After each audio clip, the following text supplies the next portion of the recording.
The crux of the whole matter, therefore, is the inability on the part of the government to manipulate the prices in a manner whereby it may be possible to achieve crop planning in order to achieve the desired results. As long as this price structure is allowed to move in the manner in which it is moving today, whatever may be the policy of the government, howsoever much credit they may pump into the agricultural sector, whatever the amenities they may give to the agriculturists, it will not be possible for us to achieve the target in this manner in which we want to achieve. I would have been satisfied if, as a result of this increased agricultural production, the farmer was better off. But we find that whenever there is increased production in response to higher credits and the prices, the market slumps down so heavily that ultimately the farmer stands to lose instead of to gain. Therefore, the farmer loses both ways and the country also loses. The farmer puts in more money, more years in the production of crops for which he expects higher returns, and he loses all that money because the prices are not rising to his expectations, and instead the prices fall down rather precipitously, and the country is also losing because there is a very uneven development of agriculture. Therefore, the crux of the whole problem is not just to hold the price line or just to see that black marketing is avoided. That is only one part of the job, a very important part of the price policy, and that has got to be kept in mind. I am not against it. In fact, I am not for it, and I blame the government for not being able to do it, so far as this is another aspect of price policy to which the Planning Commission, it seems to me, has not applied its mind properly so far, namely the use of price policy as an instrument of crop planning, and as long as that particular tool is not utilized for this objective, it will not be possible for us to have a planned development of our economy. Then there is a question of incentives. We are now told every time that unless incentives are given, it will not be possible for us to develop our economy.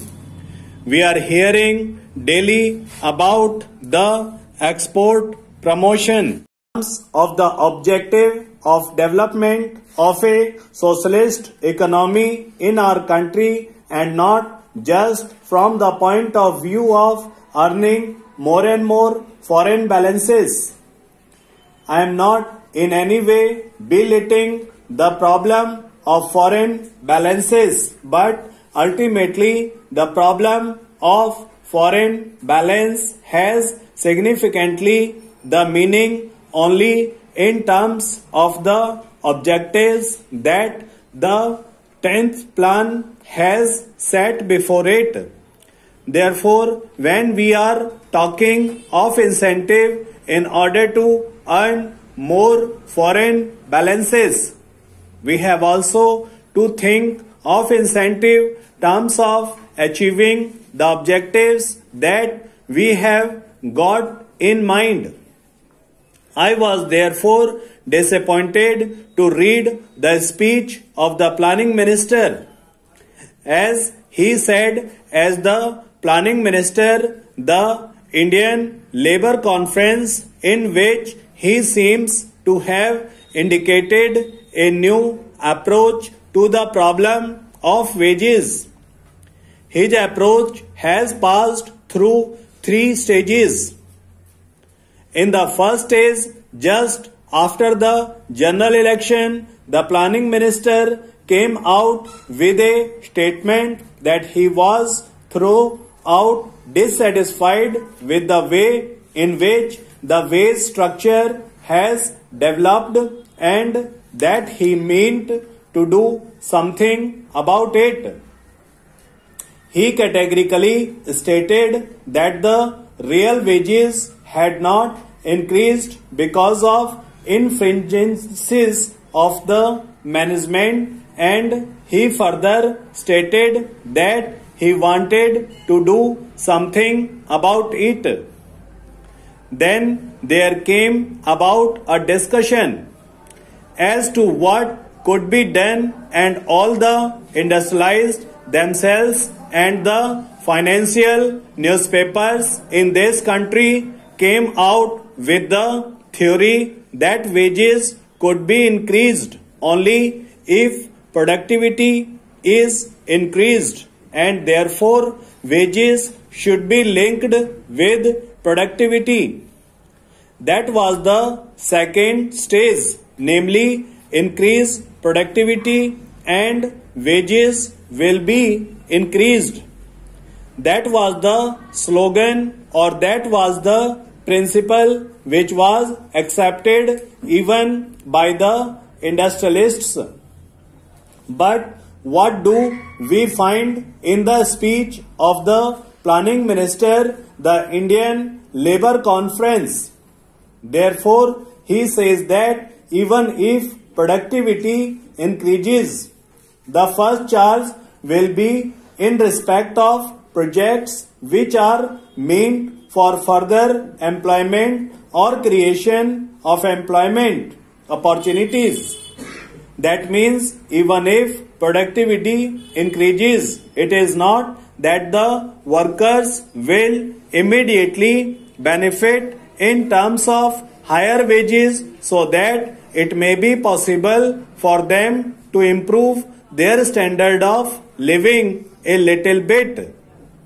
Even if productivity rises, the fruits of productivity will go to the schemes for creating further employment opportunities in the country. How long are the workers to wait, and what exactly will be the stage at which it can be stated that enough employment opportunities have been created and therefore the stage has come for increased wages?